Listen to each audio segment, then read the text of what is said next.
విశాఖ ప్రజలకి సముద్రం ఎంత చిరపరిచితమో మేడపాటి కృష్ణారెడ్డి గారు కూడా అంతే చిరపరిచితం. ఆయన జనంలో ఒక్కడు, జనం కోసం ఒక్కడు. వైజాగ్లో ఇంటింటా అనుబంధమున్న స్వాతి ప్రమోటర్స్ సంస్థ వ్యవస్థాపకులు శ్రీ కృష్ణారెడ్డి గారు. దశాబ్దాలకు పైగా నమ్మకం, విశ్వాసం, నాణ్యత, విశ్వసనీయతలకు మారుపేరు స్వాతి ప్రమోటర్స్. వైజాగ్ ప్రజానీకానికి స్వాతి ప్రమోటర్స్తో అమ్మలాంటి అనుబంధం ఉంది. ఎందరినో ఒక ఇంటి వారిని చేసింది స్వాతి ప్రమోటర్స్. ప్రతి కుటుంబానికి ఒక ఇల్లు. ఇదే స్వాతి ప్రమోటర్స్ ఆశయం. స్వాతి ప్రమోటర్స్ ని వైజాగ్ అభిమానించింది, అక్కున చేర్చుకుంది. దీనికి కారణం కృష్ణారెడ్డి గారి కృషి, పట్టుదల, నిజాయితీ. 1965లో తూర్పుగోదావరిలో జూలై 1న ఆయన రామారెడ్డి, సీతాయమ్మ దంపతులకు జన్మించారు. 1990లో రియల్ ఎస్టేట్ రంగంలోకి ప్రవేశించి తానే ఓ బ్రాండ్గా నిలిచారు, విజయం సాధించారు. ఎదిగిన కొద్దీ ఒదిగే ఉన్నారు. ఆయనో మానవతావాది. సాటి మనిషి కష్టం తనదే అనుకుంటారు. సామాజిక బాధ్యతను ఊపిరిగా తలుస్తారు. వైజాగ్ ప్రజలకి ఏ చిన్న కష్టం వచ్చినా నేను సైతం అంటూ నిలుస్తారు. హుద్హుద్ తుఫాన్ బీభత్సంలో ఆయన తన హృదయ స్పందనని చాటుకున్నారు. హుదూద్ వైజాగ్ని అల్లకల్లోలం చేసి అతలాకుతలంగా మార్చింది.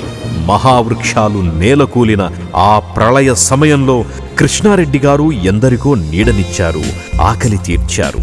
తానే దగ్గరుండి వైజాగ్ని శుభ్రం చేశారు. తన బృందానికి ఆదర్శంగా నిలిచారు. విరిగిపడిన చెట్లను తొలగించారు, చెత్తను స్వయంగా తీసివేశారు. వైజాగ్ శుభ్రంగా ఉండాలన్నది ఆయన కల, ఆశయం. తుఫాన్ విలయతాండవం చేస్తే వేలాది మంది ప్రజలకు తమ చేత్తో అన్నం వడ్డించారు, వారి కన్నీళ్లు తుడిచారు. కష్టాన్ని కలిసి ఎదుర్కొందామని ధైర్యం చెప్పారు. తుఫాను చెట్లను కూల్చేస్తుందేమో కాని ధైర్యాన్ని కూల్చలేదని చాటి చెప్పారు. 3000కు పైగా చెట్లను నాటించారు. ఈరోజు నాటే ప్రతి మొక్క రేపటి మహావృక్షమని భావితరాలకు సందేశమిచ్చారు.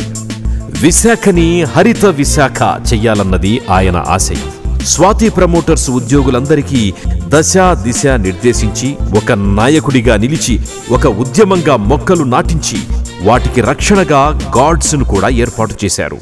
అలా విశాఖ ప్రజలకి స్ఫూర్తిగా నిలిచారు శ్రీ కృష్ణారెడ్డి గారు. ఏడాది తరువాత హుద్హుద్ పునరంకిత ర్యాలీని కొవ్వొత్తులతో నిర్వహించారు. వైజాగ్ ప్రజల సంఘటిత శక్తిని, మొక్కవోని ధైర్యాన్ని, మనోనిబ్బరాన్ని గుర్తు చేసుకుని ఆ యజ్ఞంలో తన వంతు పాత్రను నిర్వహించారు.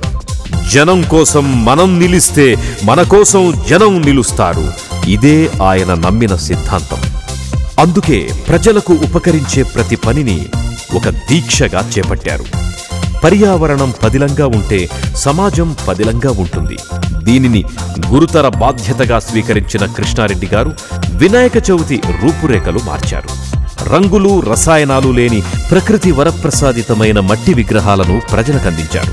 1 కాదు, 2 కాదు, ఏకంగా 15,000 విగ్రహాలను పంపిణీ చేశారు. ప్రజలు కూడా తమ వంతుగా పర్యావరణానికి సహకరించారు. ఎండాకాలమంటేనే మండే కాలం. గుక్కెడు నీళ్లు దొరికితే అమృతంతో సమానం. మండు టెండల్లో మంచినీటితో పాటు చల్లని మజ్జిగను కూడా అందించిన భగీరథుడు కృష్ణారెడ్డి గారు. వైజాగ్ అంతటా చలివేంద్రాలు ఏర్పాటు చేసి ప్రజల దాహాన్ని తీర్చారు. అంతేకాదు, ఆరోగ్యమే మహాభాగ్యం అనేది ఆయన నినాదం.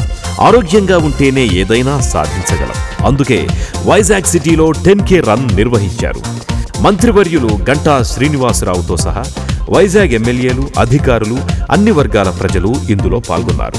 అంతేకాదు, రథసప్తమి నాడు ఆర్కే బీచ్లో యోగా తరగతులు ఏర్పాటు చేశారు.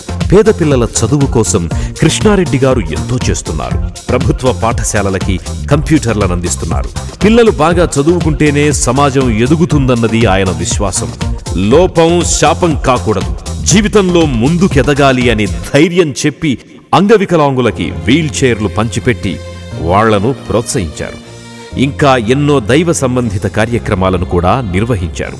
వైజాగ్ ప్రజలతో మమేకమైన కృష్ణారెడ్డి గారు రాష్ట్ర ప్రభుత్వం తరఫున అనేక సన్మానాలు అందుకున్నారు. వైజాగ్లో పౌర సన్మానాలు అందుకున్నారు.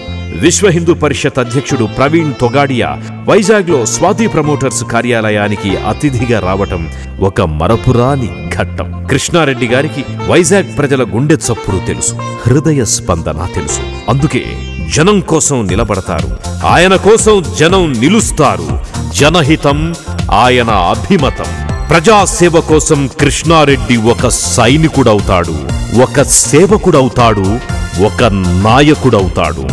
ఆయన అలసటలేని కెరటం, ఆయన దారి ఒక పోరాటం. విశాఖ ప్రజల సేవే ఆయన శ్వాస, సన్మార్గం ఆయన ఊపిరి. మనుషులు అందరూ పుడతారు, కొందరే అందరి కోసం పుడతారు.